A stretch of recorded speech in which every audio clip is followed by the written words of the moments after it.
En esta práctica se abordará el proceso de muestreo de señales de electrocardiograma o bien por sus siglas ECG, una herramienta fundamental para el análisis de ritmo cardíaco y la actividad eléctrica del corazón. A lo largo de este proyecto se realizaron diferentes tipos de muestreo sobre una señal ECG, con el fin de entender cómo varían características de la señal cuando se aplican distintas técnicas de muestreo.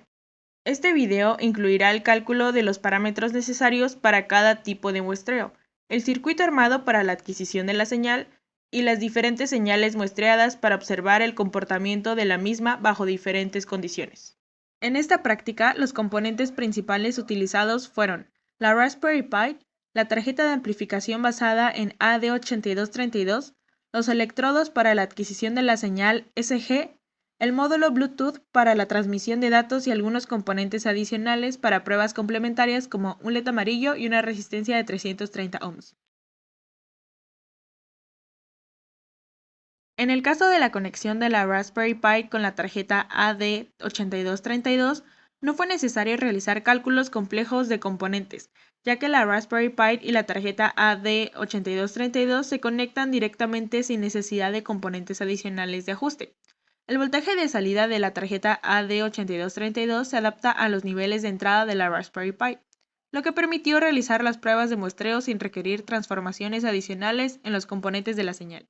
En la actividad extra se utilizó un LED amarillo y una resistencia de 330 ohms.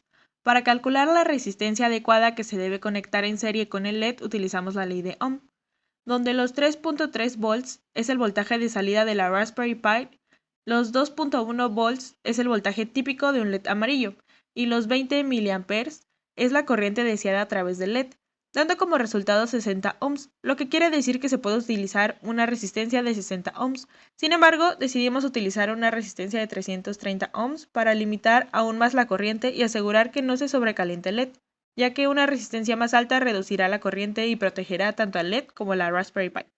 Durante esta práctica se realizaron 3 circuitos diferentes, cada uno con un propósito específico. El primer circuito fue diseñado para la comunicación Bluetooth entre la Raspberry Pi y un dispositivo móvil. Para ello se utilizó un módulo Bluetooth conectado a la Raspberry Pi. La conexión entre ambos dispositivos fue establecida mediante la configuración de la Raspberry Pi para enviar datos seriales a través del puerto Bluetooth, utilizando la aplicación Serial Bluetooth Terminal. En el celular, el módulo Bluetooth se conectó a la Raspberry Pi a través de los pines TX para la transmisión de datos y RX para recepción de datos, que permiten la comunicación en serie entre la Raspberry Pi y el celular. La Raspberry Pi, configurada adecuadamente, envió un mensaje de texto que fue visualizado en la aplicación del celular. Esto sirvió como prueba de funcionamiento para la comunicación Bluetooth. El segundo circuito estuvo dedicado a la adquisición y visualización de la señal SG. Para este propósito se utilizó la tarjeta AD8232, que amplifica la señal SG proveniente de los electrodos aplicados en el cuerpo. Los electrodos se colocaron de la siguiente manera: un electrodo en el brazo izquierdo, un electrodo en el brazo derecho, un electrodo en la pierna derecha para complementar el circuito y obtener una señal de referencia. El pin 34, que es el pin GP28-ADC2 de la Raspberry Pi, que es un pin de entrada analógica, se conectó al pin 3.3 volts de la tarjeta AD8232, lo que permitió el suministro de voltaje necesario para su funcionamiento. El pin 30, que es el pin RON de la Raspberry Pi, se conectó al pin output de la AD8232, permitiendo la lectura de la señal SG amplificada.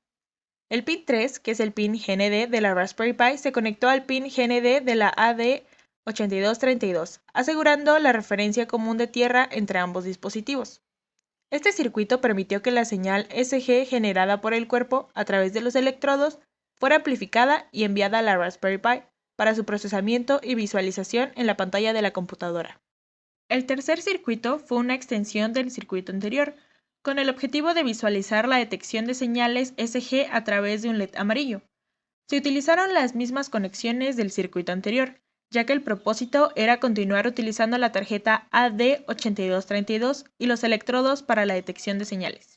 Se añadió un LED amarillo al circuito, conectando una resistencia de 330 ohms en serie con el LED para limitar la corriente que pasaba a través de él. Esta resistencia se conectó al pin 20 de la Raspberry Pi. El ánodo del LED se conectó a la resistencia mientras el cátodo del LED se conectó a tierra. Este circuito permitió que el LED se encendiera cada vez que la tarjeta AD8232 detectara una señal SG, funcionando como una indicación visual de que la señal estaba siendo correctamente capturada y procesada. En esta simulación estamos sustituyendo la tarjeta AD8232 con un amplificador operacional LM358 y un generador de señales para simular el proceso de amplificación de una señal SG. El generador de señales produce una señal de baja amplitud, aproximadamente 1 mV, que representa el ritmo cardíaco. Esta señal se conecta a la entrada no inversora del LM358, que amplifica la señal aumentando su amplitud. Este proceso de amplificación simula lo que haría la tarjeta AD8232 en un entorno real, pero con componentes básicos como el LM358. En conclusión, este proyecto permitió explorar la adquisición de señales SG con el Raspberry Pi Pico y la tarjeta AD8232.